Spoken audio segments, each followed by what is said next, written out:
Site for Wight, talking news for Friday the 12th of February 2021. This is Chris, reading an article from the Isle of Wight County Press. Defibrillator stolen from Newport Church. A defibrillator has been stolen from outside Newport Methodist Church. The device, which restores a normal heartbeat by sending an electric pulse or shock to the heart, was taken from the building in Key Street at some point between February the 1st and 9th.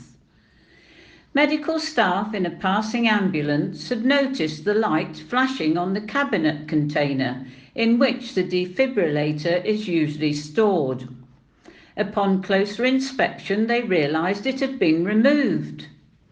The defibrillator was donated to the church by the British Heart Foundation in 2016 and has not been targeted before.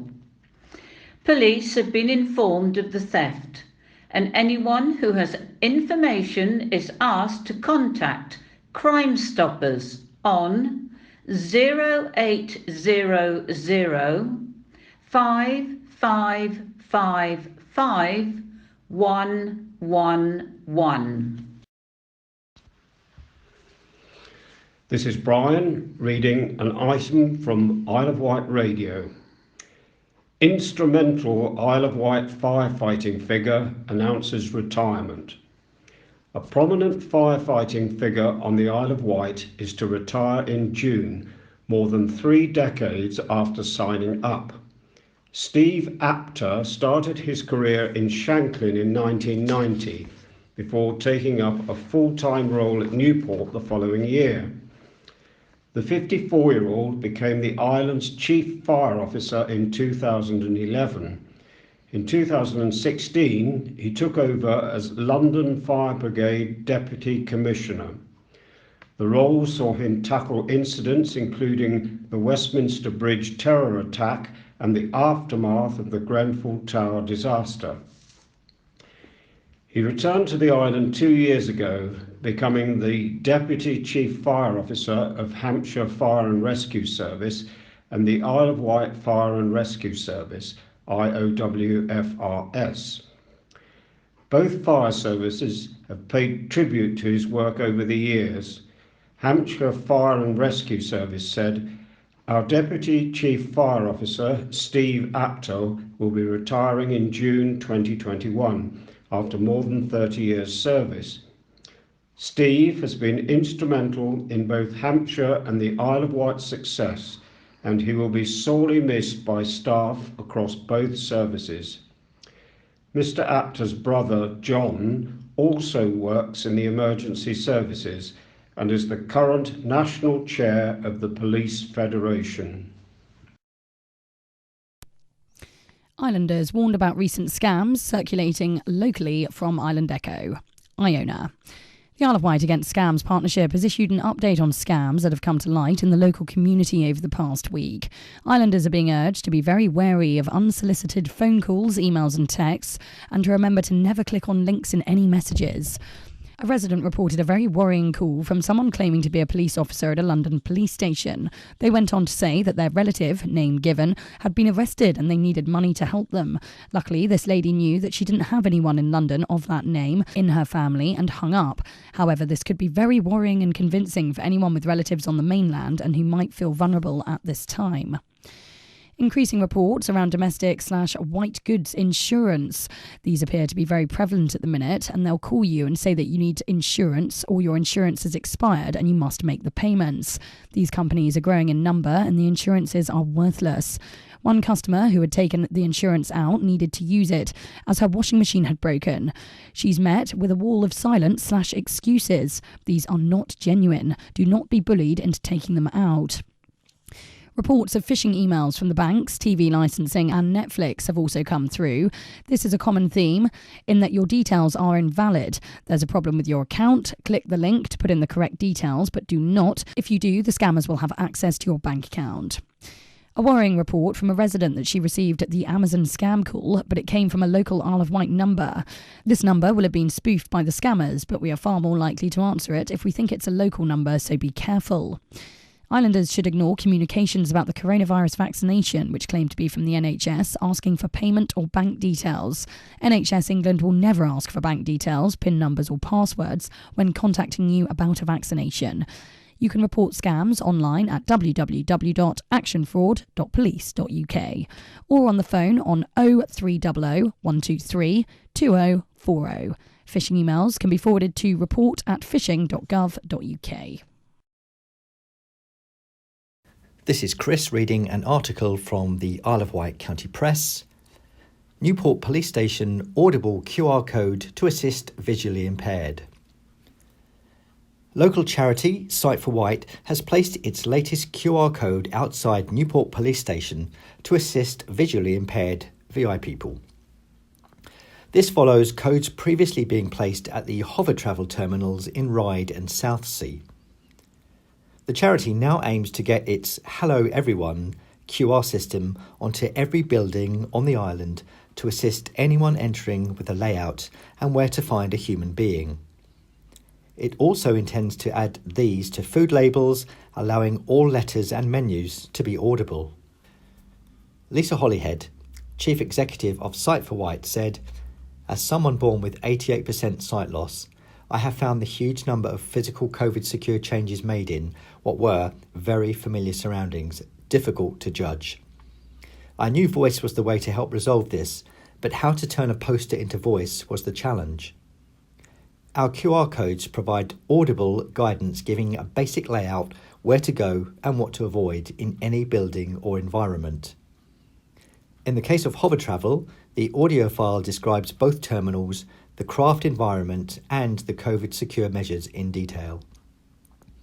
The audio file for the Newport Police Station QR code informs the listener of the opening hours for the front counter, how to contact police outside of these hours, and the layout of the building to assist with navigation. Sight for Wight also supports the families, friends and carers of visually impaired Isle of Wight residents. Membership is free to all islanders affected by sight loss. For more details on the Hello Everyone QR codes is available online at iwsb.org.uk/hello-everyone. This is Patrina reading an article from Island Echo. Police appeal issued as stolen van dumped over cliff edge near Freshwater.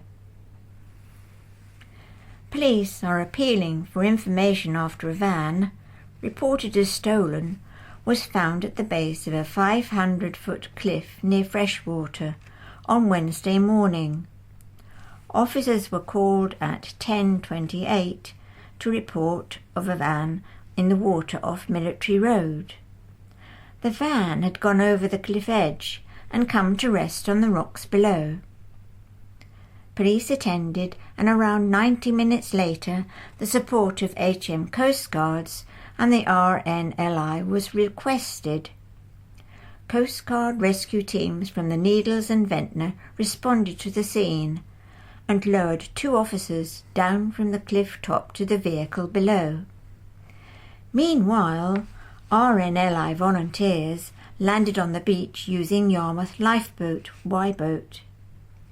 The vehicle, described as a black Renault master panel van with a registration number ending ZFK, was searched and found to be unoccupied, with no evidence that anyone was in the vehicle when it went over the cliff. Hampshire Constabulary has confirmed that the van was reported stolen this morning and is suspected to have been taken from Queen's Road Freshwater sometime between 2100 last night and 8:15 this morning. Isle of Wight Echo is told that another vehicle at this location was damaged overnight too.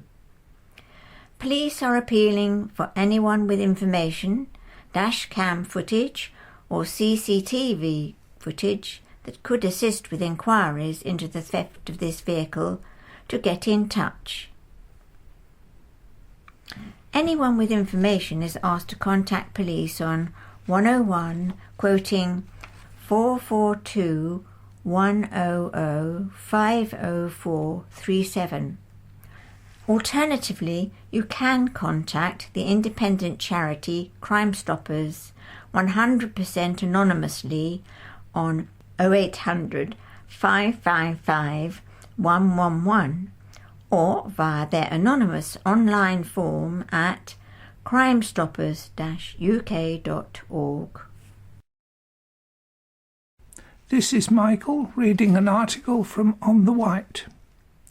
Over 200 Isle of Wight COVID patients taking part in a global trial. Findings from the global trial are saving lives and changing practice around the world, says the acute physician and endocrinologist at the Trust, who is leading the trial on the Isle of Wight. The research team at St Mary's Hospital is supporting the delivery of the world's largest trial into treatments for patients hospitalised with COVID-19. The randomised controlled trial, known as Recovery, aims to compare usual care to several different treatments, including a commonly used antibiotic and plasma from those who have recovered from the virus. To date, the research team has recruited over 200 patients to take part. It has been a real team effort, with the Trust's dedicated research team working closely with colleagues on the wards delivering patient care. Across the UK, more than 25,000 participants have been recruited across 176 sites. The trial, which is running in all UK acute trusts, has already changed clinical practice, identifying the commonly used steroid dexamethasone as the first drug to improve survival rates in certain coronavirus patients. As coronavirus cases continue to rise, research teams across the UK are encouraging colleagues to ask their COVID-19 patients about taking part in the trial to help get more answers about which treatments improve outcomes for patients. Dr. Ali Naqvi, acute physician and endocrinologist at the Trust, who leads the trial locally, said, "We are incredibly proud of our Trust's commitment to deliver this important research trial. To have recruited over 100 participants on the island is a phenomenal achievement and a tribute to the hard work of colleagues at the Trust who have been able to work at pace to ensure as many people as possible have the opportunity to take part and to try potential treatments against this disease." Dr. Naqvi added, "Findings from the recovery trial are saving lives and changing practice globally. As cases increase, we want to raise awareness of this important trial so that more patients have the opportunity to take part. To support the trial, talk to the Trust Research and Development Department or visit the website." This is Chris, reading an article from the Isle of Wight County Press. Save our shop. Bonchurch residents reject planning. Local residents are asking for a planning application to be refused so an Isle of Wight village can get its heart back, although the local shop has been closed for the past 11 years. An application has been submitted to change the use of the former pond stores in Bonchurch to residential, incorporating the retail space to the house behind it. The store, which also housed a post office, has been closed since October 2009, something residents say has been sorely missed. However, the owner, Brenda Jackson, said despite her best efforts, it was not a successful business. A shop had operated at the site on Bonchurch Village Road opposite the pond since the 1960s, with the post office joining in the late 70s to early 80s. In planning documents, Mrs. Jackson said she had in 2009 put the shop up for sale, but there was no interest. Since the shop's closure, Bonchurch has undergone major changes, says Mrs. Jackson, which has reduced the potential for a viable business even further. Residents, however, have disagreed strongly with the application and argue the village is thriving with more people living and working in the area who need and would undoubtedly support a local shop, which was once extremely popular. In objections submitted to the Isle of Wight Council, one resident said it was the missing thing on the village's supposed high street, with others saying the shop had closed before they even knew it was up for sale, but hoped someone new with fresh ideas could take it on. To view or comment on the application, you can visit the Council's planning portal. Comments will be accepted until February the 26th. Hello, this is Steve reading a story from the Island Echo, headlined £7.33 additional council tax rise as fire precept set for Hampshire and the Isle of Wight. Isle of Wight residents will pay £7 more for the fire service precept this year, on top of the 7.1% police precept increase and the 5% Isle of Wight council increase.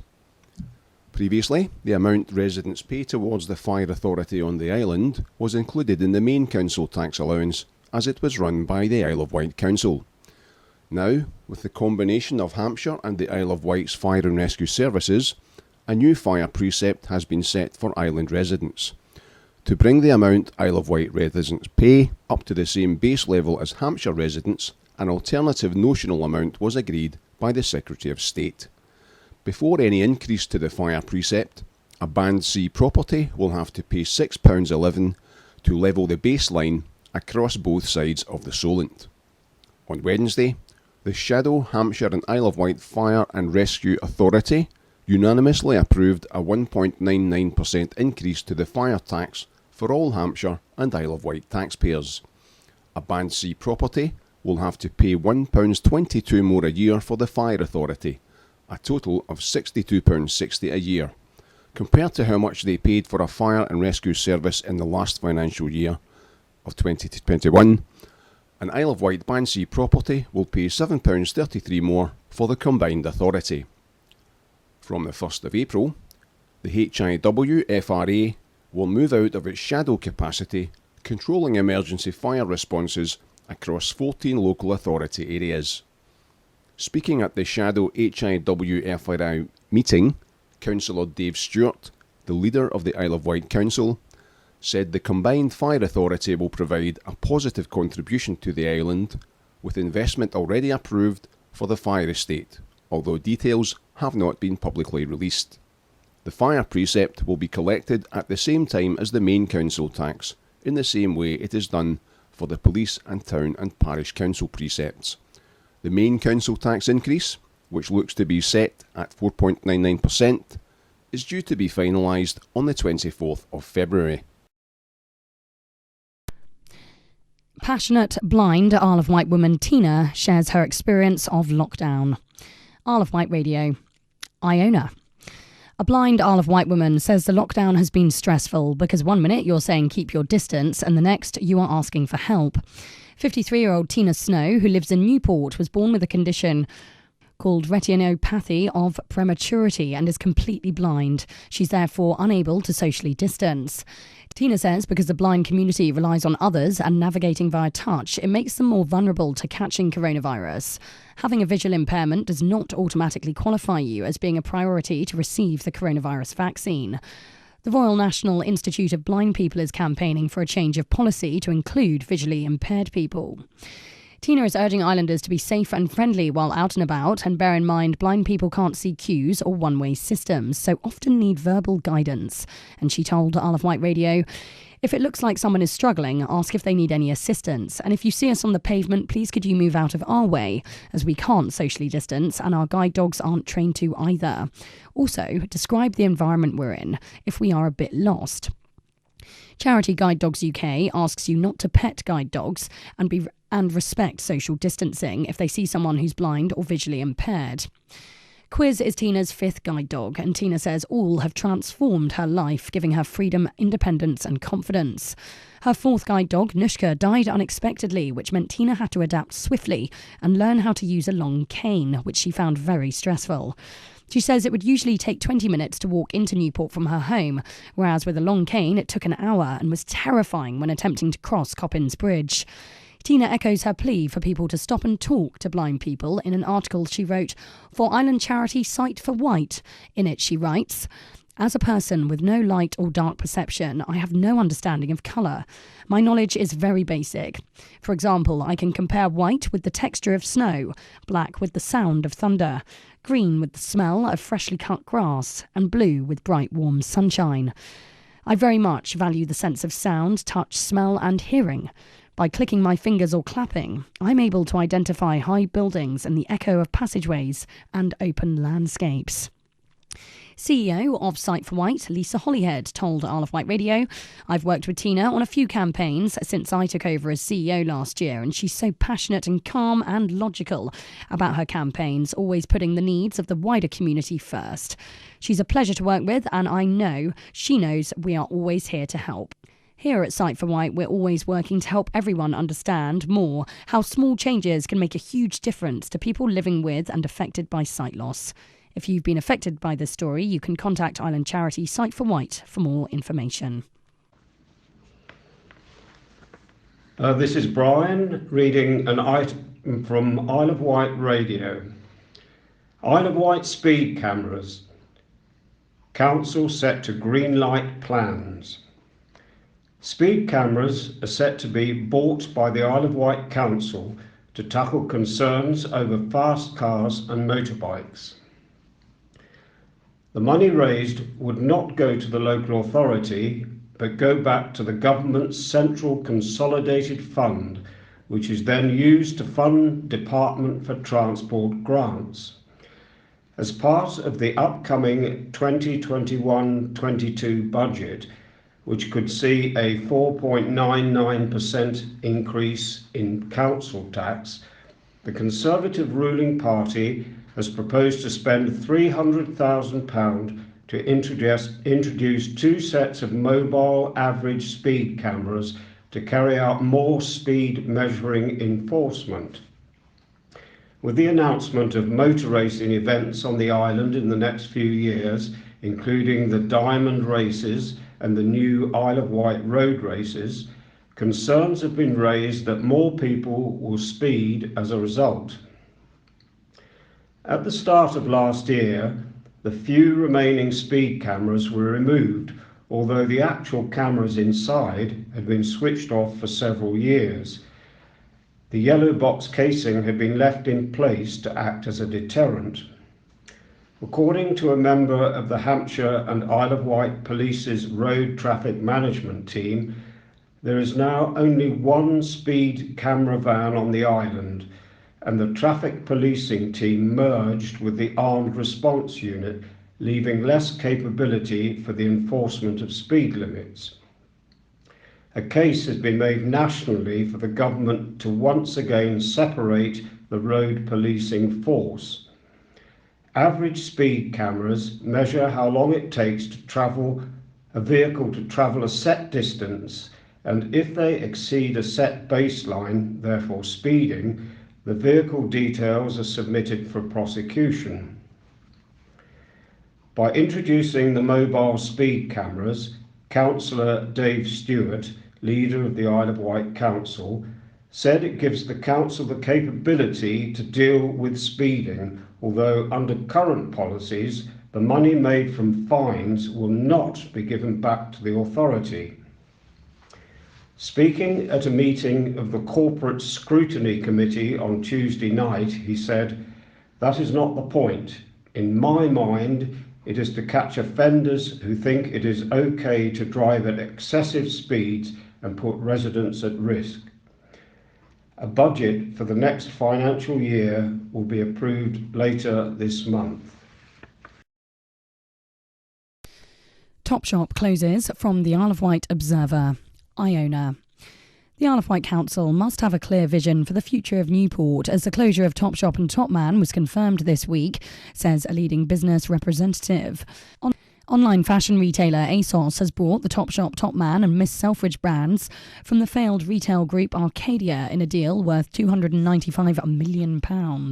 Sir Philip Green's Arcadia Group fell into administration in November last year, casting doubt over the future of its brands and 13,000 jobs. But while ASOS is acquiring the stock and the brands, it is not taking on the stores. A note in the window of Topshop, where 11 staff are believed to have lost their jobs, read, "Katie, Sam and all the team here at Topshop, Topman, Isle of Wight would like to say a massive heartfelt thank you. Stay safe, best wishes and warmest regards." And Norman Arnold, Island representative of the Federation of Small Businesses, says now is the time for the Isle of Wight Council to address the situation in a town where there are now more than 40 unoccupied shops.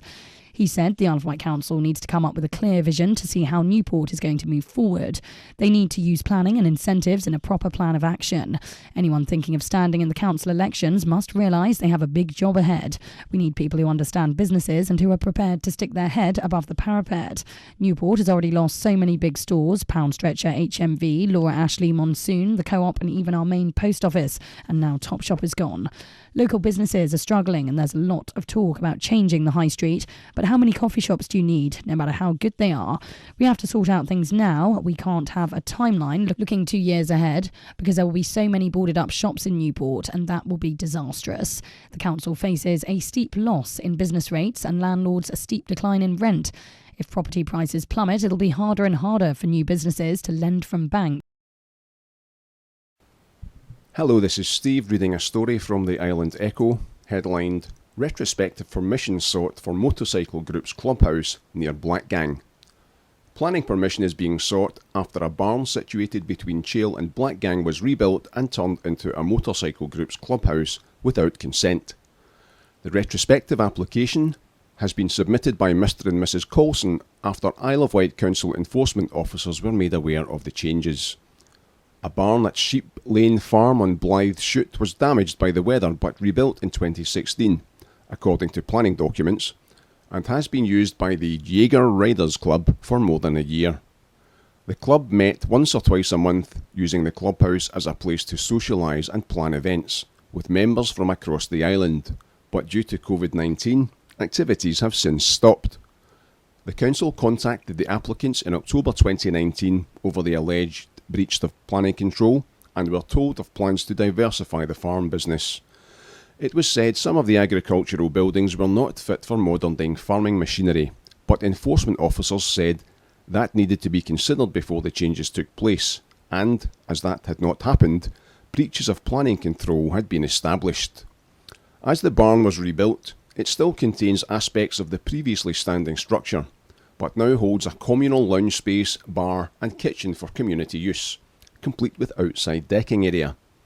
The Isle of Wight Council also raised concerns about the impact it might have had to neighbours, and said such a clubhouse was more likely to be found in more urban settings as opposed to the rural countryside, where it is more likely to disturb the tranquillity. Environmental Health, however, said it had not received complaints relating to the motorcycle club, and does not object to the application, but asked for conditions to be imposed relating to how frequently the club meets, the hours the clubhouse is open, and that no loudspeakers or form of amplified music is permitted externally. Planning agents BCM said the farm location is as suitable, if not more so, for the motorcycle club, where there are limited neighbours and ample parking. In defence of the application, BCM said, "The Jaeger Riders Club have made this barn their own, and the refusal of this planning application will mean they will lose their clubhouse." Island Roads is recommending the application be refused, however, due to limited visibility at the junction with the Sheep Lane Farm and Blythe Shoot, and the intensification of vehicle movements the proposal would bring. To view the application, which is numbered 21/0077/FUL, you can visit the Council's planning portal. Comments will be accepted until the 5th of March. This is Patrina reading an article from Isle of Wight Radio. Coronavirus delays legal action on Isle of Wight floating bridge. In an update about the troubled vessel on Tuesday night's Corporate Scrutiny Committee, Isle of Wight Council leader Dave Stewart said a new date for the case has yet to be set. The case was due to be heard on 25th January, but was deferred for at least 3 weeks due to COVID and other health issues which have impacted several representatives from one of the parties involved in the mediation. A substantial claim has been submitted by the Council for all of the performance issues the Floating Bridge 6 has faced since it was put in the water in May 2017, with the vessel at the moment being frequently taken out of service for repairs. A council report from September last year first mentioned the authority had taken pre-action procedures as set out in its contracts with the builder and designer of Floating Bridge 6. The council said it considered all the problems the vessel suffered are as a result of the failure of the two companies to comply with the council's requirements. Court proceedings have also not been ruled out if the discussions do not conclude with a satisfactory remedy for the losses suffered. Not a lot has been said about the proceedings, including the council's potential fix to the vessel's problems, side thrusters, as it is all subject to the legal action. The most significant issue with the vessel, according to the council officers, is its ability to achieve the desired clearance over the chains at certain tides. This is Michael reading from On the Wight. White-tailed eagle returns to the Isle of Wight after 17 months away. The Roy Dennis Foundation have been tracking the white-tailed eagle since he left the island in 2019 and are hopeful that his return means he will start breeding here in 2 to 3 years. One of the first group of juvenile white-tailed eagles that was released on the Isle of Wight in summer 2019 has returned to the island after an extended adventure on the mainland. The male white-tailed eagle G393 returned home to the Isle of Wight on Monday afternoon, this afternoon after exactly 17 months away. As all the white-tailed sea eagles released on the island are tracked using GPS, Global Positioning System, you can see the route of his travels.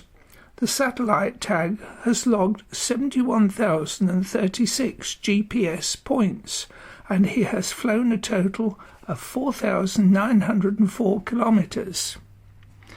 Being able to follow the eagle in this way gives the Roy Dennis Foundation an incredible insight into his explorations and how he has learnt to live successfully in the English landscape. Roy said that the eagle's return to the island was a hopeful sign that the eagle might breed in 2 to 3 years' time. Find out more about the project, which has seen 13 eagles released on the island in the last 2 years, by visiting the Roy Dennis Foundation website or the Forestry England website. We're sure now G393 is back on the island. Wildlife photographers will start sharing photos of him in action. This is Chris reading an article from the Isle of Wight Observer. Chillerton and Rookley School to close. The Isle of Wight Council have started an informal consultation on whether to close Chillerton and Rookley Primary School, with pupils to be offered a place at Godshill Primary School if the school does close. The exercise is being undertaken at the request of the Stenbury Federation, which runs both schools, and says that the future of both is at stake due to budget constraints and falling numbers on roll. Chillerton and Rookley School currently has 35 pupils, while Godshill School has 61 empty spaces, meaning there is sufficient space for all pupils at Godshill. Both schools are currently judged by Ofsted as needing improvement. The informal process lasts until March the 19th, when the Council will decide whether to move to a formal consultation for the school to close in August this year. Chillerton and Rookley is designated as a rural school by the government, which means that there is a presumption against its closing, and the Isle of Wight Council will have to show that it has fully considered such issues as the long-term impact of closure on the local community and the loss of the building as a community facility. Paul Brading, the Isle of Wight Council's Cabinet Member for Education, said, "The governing body of the Stenbury Federation have written to the Council, asking us to facilitate for them a 6-week informal consultation to seek views on their proposal to consider the merging of their 2 primary schools, Chillerton and Rookley and Godshill, onto the larger Godshill site.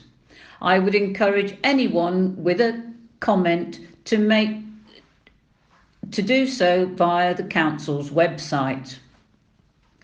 A spokesman for the National Association of Small Schools said, "Across the UK, inspectors report that the curriculum in small schools is broad, balanced and relevant, and such schools are good or better value for money.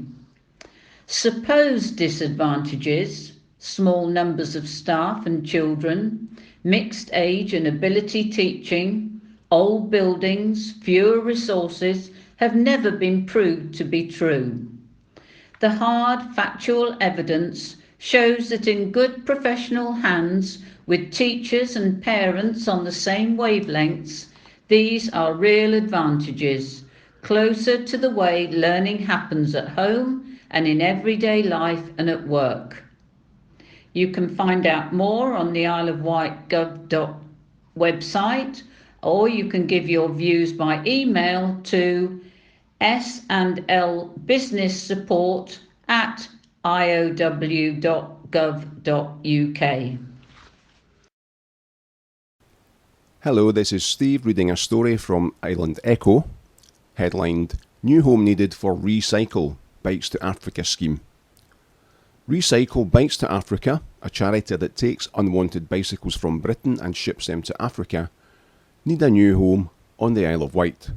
The late Tony Harding began collecting bikes and taking them on a regular basis to the charity's headquarters in Colchester. Since 2014, local volunteer Sue Bailey has coordinated the collection, and the bikes have been stored free of charge in inner spaces in Cowes. However, a new home is now being sought to enable the charity to keep collecting unwanted bikes across the island. Sue said, "We would like to continue to support this charity and in doing so help islanders declutter their garages and sheds. Currently, we cannot accept bike donations because we don't have anywhere to keep them.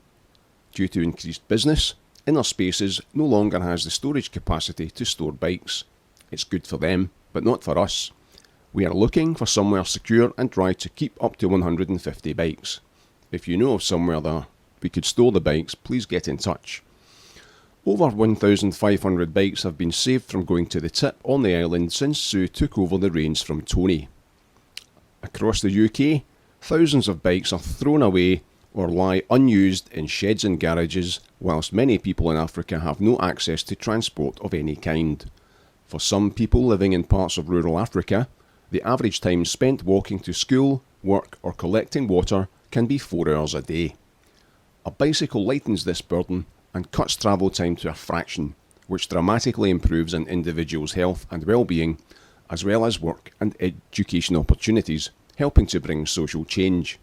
It can be used to carry passengers and heavy loads. Bikes give families the extra time to earn, learn and enjoy life. You can contact Sue on re-cycle-of-wight@hotmail.com if you have any suggestions. Vaccination hub stood down after 8,155 first doses administered from Island Echo, Iona. More than 8,000 health and social care staff have received their first dose of the coronavirus vaccine on the Isle of Wight, resulting in the St Mary's Hospital vaccine hub being stood down. In one of the biggest vaccine programmes ever rolled out, the vaccine hub at St Mary's in Newport has been playing a vital part in vaccinating frontline workers against the deadly virus. In less than a month since the hub opened on the 7th of January, 8,155 NHS and social care staff have been vaccinated. While teams await the second dose of the vaccine, the hub has been stood down. It'll reopen to administer the second doses of the Pfizer-BioNTech vaccine to staff in April. In an update going to the Isle of Wight NHS Trust's board meeting later this week, Thursday, Chief Executive Maggie Oldham said they have received excellent feedback from staff and sent her thanks to all those working in the hub for all their hard work. Staff had to book appointments to be able to receive their vaccine. However, booking information was shared more widely than was appropriate, meaning some people tried to book vaccine appointments who were not on the government's priority list. The Isle of Wight NHS Trust said it took immediate steps to rectify the situation and apologised for any confusion. This is Lisa, CEO of Sight for Wight, welcoming you to this week's Talking News. We have ourselves been in the press a couple of times this week. Firstly, with the launch of our QR code, Hello Everyone, into Newport Police Station. Hampshire Police were so impressed with the idea of making the written word audible to visually impaired people, they have agreed to take the Hello Everyone QR code and roll it out across all of their Hampshire police stations. This is a very good opportunity for us to publicise the use of the code and how helpful it is to people who are moving into unfamiliar surroundings. Secondly, this week, we were in the news with Tina, one of our members. Tina was interviewed by Isle of Wight Radio on her thoughts and experiences of lockdown, social distancing as someone who is severely sight impaired. Her article is contained within this newsletter and hopefully you enjoyed listening to it. We are now busily pulling together the February newsletter, so if you do have any articles, tips or information, stories you wish to include, never hesitate to give the office a call on 522205. That is 522205. Thank you very much. Stay safe, Lisa. Scaffolding news for week commencing the 15th of February 2021. Sandown area. Corkhead's Restaurant, Avenue Road. 9 Dove Cottage, George Street. Flat C, St George's Hall. Beech Grove Surgery, Lake. Yarmouth area. Grove Cottage, St James's Street. Cowes area. 31 Cross Street.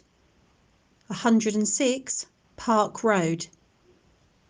East Cowes area, the Lunchbox, 1 Clarence Road. Ventnor area, Co-op, Pier Street, 158 High Street. Newport area, Halifax, High Street, 25 and 27 Lugley Street. Godshill area, Woods Kitchen, High Street. Shanklin area, Rio's Burgers, 9 Regent Street, 5 to 7 Langard Road, 48 Regent Street. Ryde area, Passageway, St Mary's Passage. Skip News. Cowes area, 48 Beckford Road, 72 High Street. Seaview area, outside of Woodlands, Ryde Road. Newport area, opposite 61 Elm Grove. Ryde area, 30 Arthur Street and 55 Hillrise Avenue, Binsted. Sight for Wight would like to thank you for listening to this week's edition of the Talking News. We would also like to thank our volunteers for reading, and a particular thank you to the Isle of Wight County Press, Isle of Wight Observer, On the Wight, Island Echo, Isle of Wight Radio, and a special thank you to Vectis Radio.